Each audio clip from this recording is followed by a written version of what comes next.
Meerri abbichuu sigalee safaarsaa turtan. Meerri abbichuun abbaa jaalalaa. Meerri abbichuun abbaan biyyaa. Meerri abbichuun abbaa kabajaa. Meerri eessatti abbaa biyyummaan isaa eessatti abbaa biyyaa gootanii isinisa. Warroonni abbichuu faarsaa turtan maalirra dhaabattaniiti. Namni tokko kan inni deeggaramu hojii isaa ilaalameeti malee bifa isaa miti, bareedina isaa miti. Bareedina isaa si maal si fayyada siin? Haadha manaa qabaa zinnaashii bareedinni isaa zinnaashii qofaaf malee siif miti osoo beekte yaa dulloota ijoollee bilxiqinnaa. Warroota dulloota qarriffaa cabsitan hundi keessaniyyuu warroonni abbichuu jettu ilkaan kee caccabaa yaastee tokko faanneen gaddaa kan afaan seetii funyaan see wal fakkaatu gargariyyuun ba'uudha. Afaan sees bal'aa funyaan sees bal'aa funyaan see kam akka ta'e afaan see akka ta'e kan waliin beekamne gadi baatee maal jetti beektu abbichuun jette abbichuun kaleessas ijoollee biyya alaa jiraatan Kuwait irra deemee Dubaay irra deemee Saawudii irra deemee Bahreenii deemee biyya deemee mataasii walitti coree biyyatti gashaa ture jette sirriidha. Godhee ture abbichuu wanni maal jedhamu godhee ture. Kana maaliif godhe beektu ijoollee Oromoo siyaasatti hin dalagachuufi. Siyaasa taatiif jecha kana godhe malee dhugaa ilmaan Oromooti yaadee miti. Eshi kana ilmaan Oromootiif yaadee biyya irra deemee walitti qabee haa jennu iyyuu gaa har'aoo maaltu ta'e?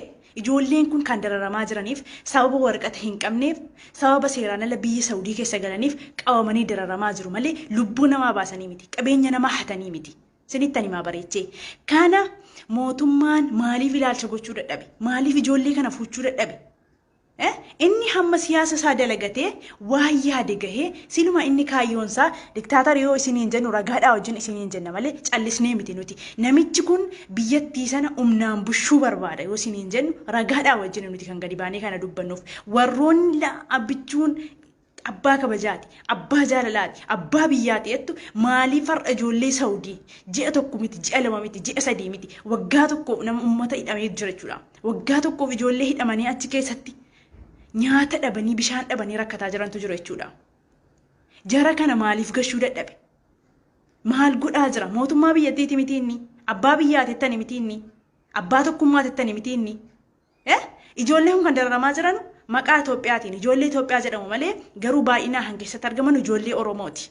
Isin garuu gadi baatanii isin baandaadha, isin juuntaadha, isin bitamtuu wayyaaneeti, isin harroota wayyaaneeti nuun jettu jechuudha. Nu baandaa sataan, juuntaa sataan osoo beektanii juuntaan isin. Isin juuntaan warra mootummicha fayyaasaati juuntaan. Baandaan mootummaa sana fayyaasaati. Shororkeessaan mootummaa sana.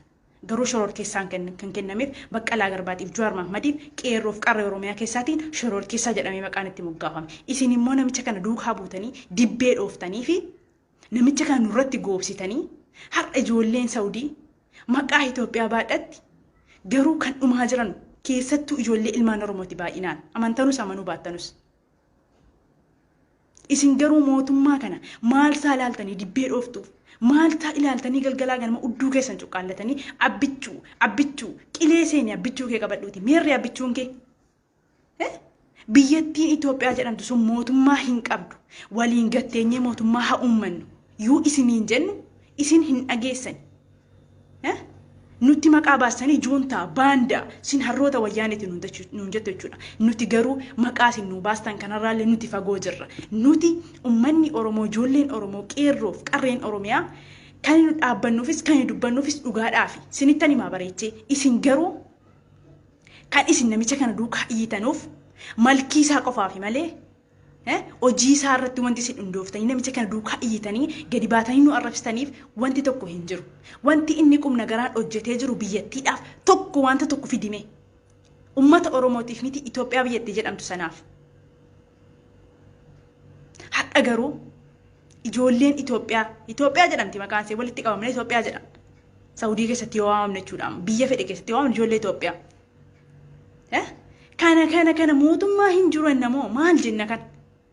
Ala ilmi namaa guyyaa keessatti sa'aatii 24 keessatti nyaata yeroo tokko nyaatu.